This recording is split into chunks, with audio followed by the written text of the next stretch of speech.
Il leur proposa une autre parabole. Le royaume des cieux est comparable à un homme qui a semé du bon grain dans son champ.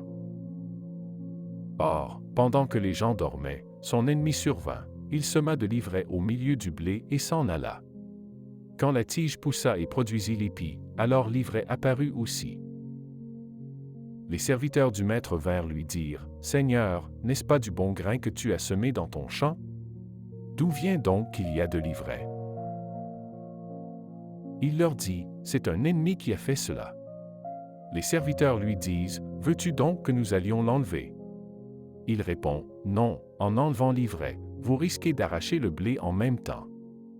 Laissez-les pousser ensemble jusqu'à la moisson, et, au temps de la moisson, je dirai au moissonneur, enlevez d'abord l'ivraie, liez-la en botte pour la brûler. Quant au blé, ramassez-le pour le rentrer dans mon grenier. » Alors, laissant les foules, il vint à la maison. Ses disciples s'approchèrent et lui dirent, « Explique-nous clairement la parabole de l'ivraie dans le champ. »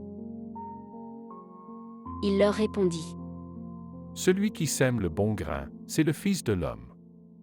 Le champ, c'est le monde, le bon grain, ce sont les fils du royaume, l'ivraie, ce sont les fils du mauvais.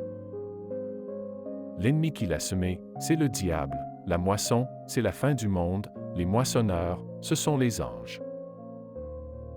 De même que l'on enlève l'ivraie pour la jeter au feu, ainsi en sera-t-il à la fin du monde.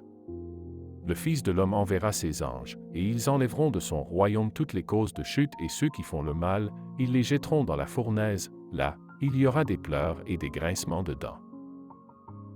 Alors les justes resplendiront comme le soleil dans le royaume de leur Père. Celui qui a des oreilles, qu'il entende.